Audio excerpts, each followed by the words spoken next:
Okay, I think it started. I'm trying this on my MacBook tonight, guys, so it may sound weird. Um, Not sure if I'm getting enough audio here. Oh well, I'll try it. Um, so we're on Psalms chapter 7. Before I start this one, I was going to read a little bit from the study notes that talks about the background. It says, Psalm 7 study notes. Have you ever been falsely accused or so badly hurt that you wanted revenge? David wrote this psalm in response to the slanderous accusations of those who were claiming that he was trying to kill Saul and seize the throne. 1 Samuel 24, 9 to 11.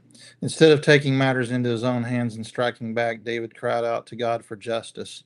The, the proper response to slander is prayer, not revenge, because God says, I will take revenge, I will pay them back. Romans 12:19.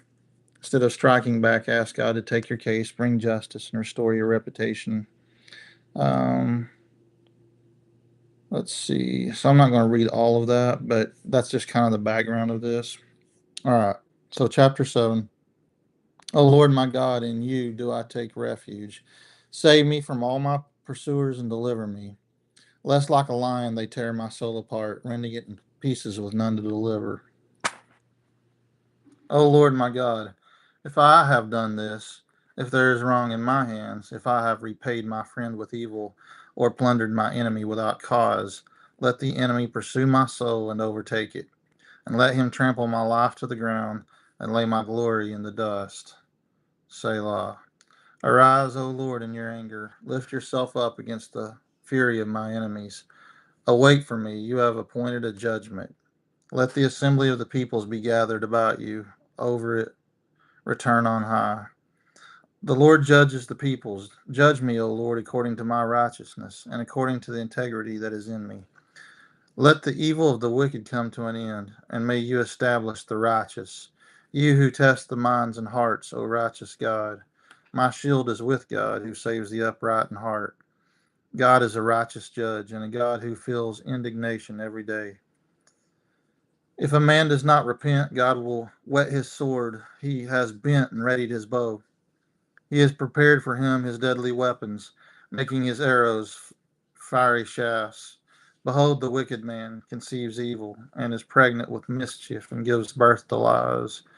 He makes a pit, digging it out, and falls into the hole that he has made. His mischief returns upon his own head, and on his own skull his violence descends. I will give to the Lord the thanks due to his righteousness, and I will sing praise to the name of the Lord, the Most High.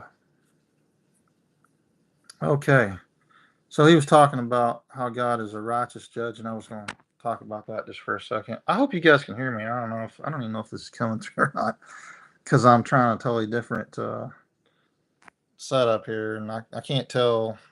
I don't know why it's not showing me like what the gain on my mic is, but I guess they think we're too dumb to know how to use gain or something. But hopefully, you guys can hear me. But he was talking about at one point a righteous judge, and of course, something I was thinking about was there was this judge that just died recently, and he was an extremely nice judge, extremely kind, and I wish I knew his name, but anyway, I'd seen him on. He was kind of like Judge Judy or like some of those kinds of shows.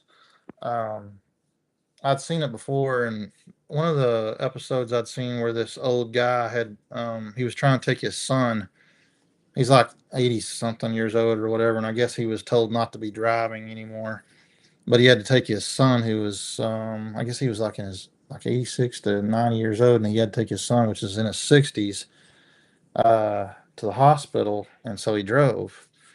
And his case went before the court, and the judge um, found out about his own health condition and why he was trying to do what he did in breaking the law. And he said, "Hey, your case is dismissed. This is a bunch of garbage. Uh, he said you were trying to take care of your son, and that's a good judge." I saw another one where the judge was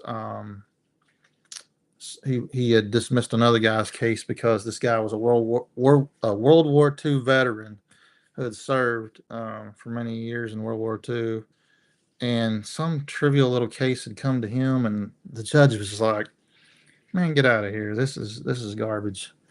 And I just love people that can take someone's entire picture into account. And anyway, that's what David's talking about there, is that God is a righteous judge, and he understands people's hearts. He looks at the heart, and because that matters when you're trying to judge rightly or whatever.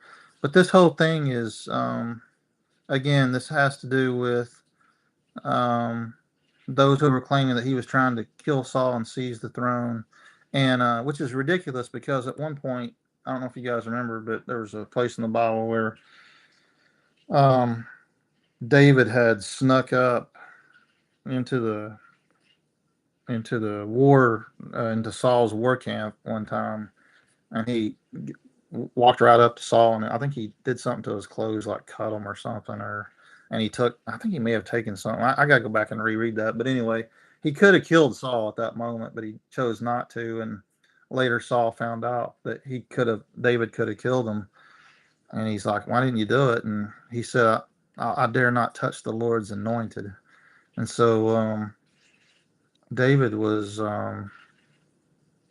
like that. That's just crazy. That's like, George Washington stepping down and letting another president take take over. That's just incredible restraint, and also giving honor to the things that are. Even though he had every right to, God had already said he was going to be king. He could have killed Saul, and but he said, I dare not touch God's anointed." And later Saul died the way that God wanted him to die, and David did become king. But anyway, just thought I'd read through that, and a lot of this is just about um, the wicked versus the righteous again, and talking about behold, the wicked man conceives evil and is pregnant with mischief and gives birth to lies. He digs a pit and falls into it, and I love that kind of imagery. I think about that all the time. I literally pray sometimes when people are being evil. I was like, Lord, let them fall into their own pit. Let them ensnare themselves. Um, anyway, all right. I guess that's it for tonight. I just wanted to read that, and hopefully this is coming through. Uh, I know nobody's on here anyway, but hopefully somebody will watch this at some point in the future. And that's Psalms chapter 7. I'm going to try to take this with me on our California trip, and do this when I can at night. There'll be some nights I can't, but I thought, hey, with this setup, I should be able to do it even while I'm on vacation or whatever. All right, talk to you guys later, and have a blessed night. And I hope you guys are all following after the Lord, and doing your own studies and your own prayers and stuff. All right, God bless you. Good night.